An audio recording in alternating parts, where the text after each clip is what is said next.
Hello, all you fine, beautiful people. I'm back here once again with another reaction. And today I'm going to be reacting to On the Turning Away by Pink Floyd live at Uniondale in 1988. If you're new to the channel, I play the song all the way through, give you my thoughts and opinions on it at the end. And as usual, if there's anything you want me to react to, just put it down below in the comments section. Try to get around everyone's suggestions. So I've heard the studio version of the song.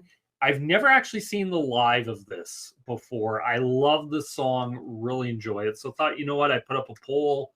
This is what you guys wanted to see. So let's check it out. So without further ado, here it is. On the Turning Away by Pink Floyd live.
On the turning away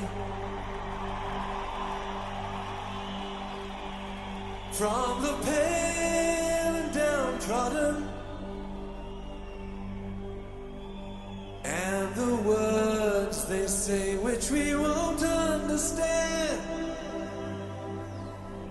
Don't accept that what's happening it's just a case of other suffering.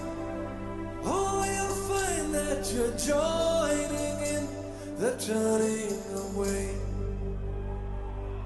It's a sin that somehow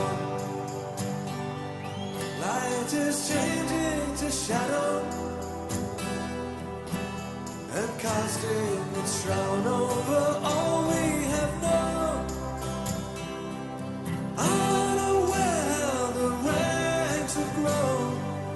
Driven on by a heart of stone, we could find that we're all alone in the dream of the brow. On the wings of the night, as the daytime is stirring,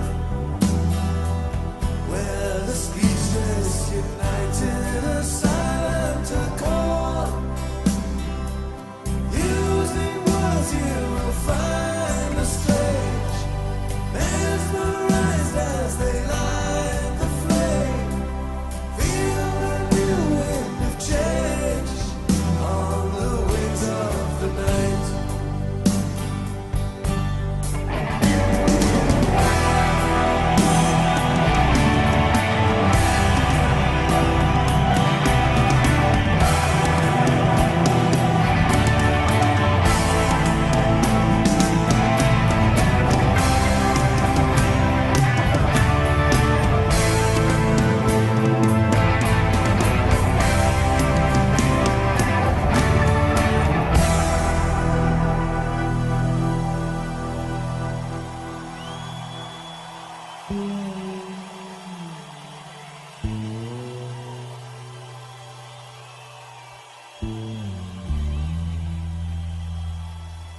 No more turning away from the weak and the weary. No more turning away from the coldness inside. Just a world that we all must share.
So that was On the Turning Away by Pink Floyd, live 1988.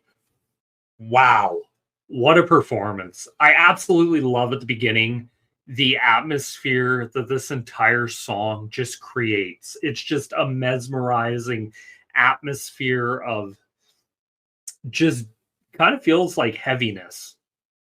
And then you get what feels like an extended bit of like Rick Wright's keyboards. It looks like there's two keyboard players playing in here, so it's really interesting to see. Uh, just one doing what looks like probably majority of the synth work. You got Rick Wright on keyboards. Fantastic. And I love how it creates this heavy atmosphere until David Gilmour's absolutely beautiful voice just bursts through everything with On the Turning Away. Just fantastic. And the way this whole song just like starts off with just kind of this nice little acoustical melody being played acoustic. And I love how it comes to the third verse. And then once the bass, the drums kick in, it's really amazing to watch. And to watch the performance of this, knowing the history of the band up to this point and kind of what looks like Richard Wright, Nick Mason. I love watching near the end where Nick Mason and David Gilmour kind of look at each other like, yep, I'm happy we're doing this. Like, this is amazing. Like, it kind of brought the joy of the Pink Floyd back after the Roger Waters kind of more led years, where at the end it was just like they're kind of like oil and water. They just couldn't get along anymore. Something had to change. But watching this was beautiful. I've always loved, especially on this during a lot of the later years, how they would bring up like David Gilmour would always have like a ton of background singers behind him as he's just like, I have to say, I like the start. I love the part going into that kind of what feels like a little bridge instrumental section with a mini solo. And at times you see the one what looks like rhythm guitar player behind in Guy Pratt. I believe that's the bass player on this, looking at each other and being like, we're playing with David Gilmour and Pink Floyd. This is awesome. And it's just amazing. Like, it also looks like there's dual drums going on at the same time. And fantastic, like just how well this sounds. Just great, and the energy from this. But that solo at the end is mesmerizingly awesome.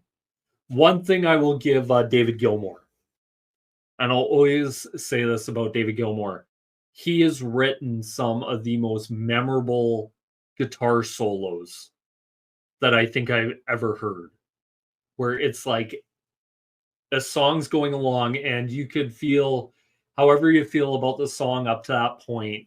It could be like kind of middle, like, this is all right, this is all right. And then he just gives you this solo or extended, what feels like jam that would just kind of give it that ability to just be memorable. And I feel he does that a lot, where he's able to take stuff and just make it memorable. His ability to just play guitar, watching like him just his ability to bend the strings, plus with his ability to navigate the whammy bar, different tones. It's just mesmerizing. Even that one little part where he's just soloing along and then just does something as little as a little tap on it. Just wow. But you're watching like the whole band at the same time also play and give a whole new dimension to this.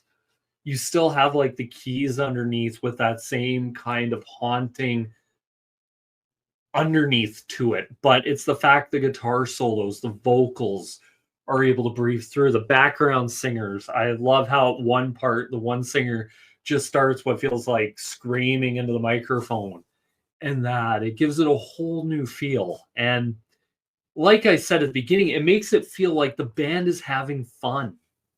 And that's one thing I love watching some of these live performances is you can really see when a band's really on and when they're really, really having fun.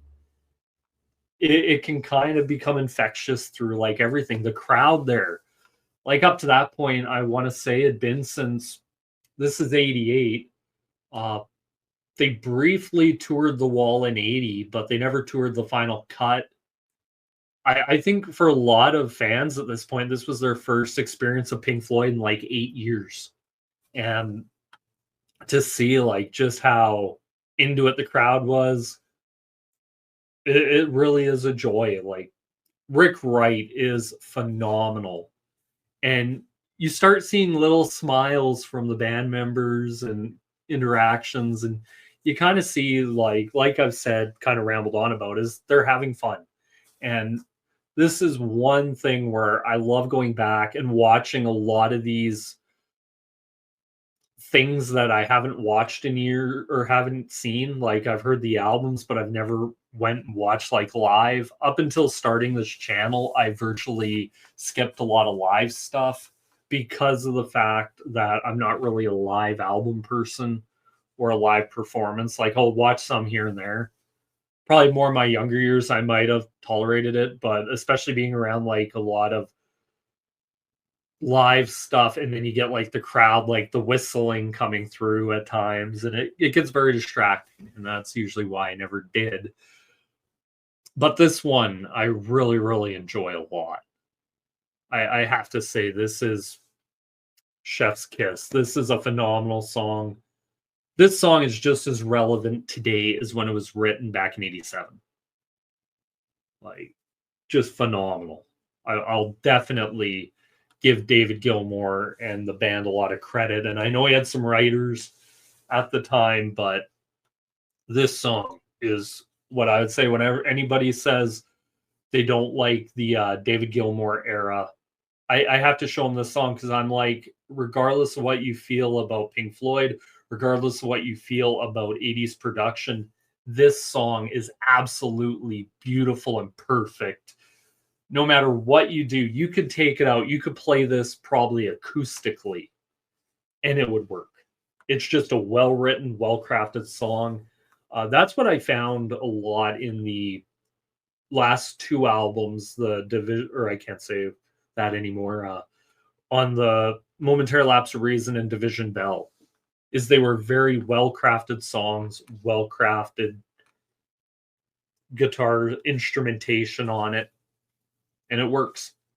But anyway, that's my thoughts and opinions on the Turning Away Live by Pink Floyd. Like to know what you guys think. Comment down below. Let me know what you feel about it. Once again, I have to say to you guys, thank you so much for watching. It really does mean a lot. Comment down below whether you want to see more Pink Floyd or any other bands. But yeah, once again, I say thank you guys so much for watching. This is Mir signing out. Peace.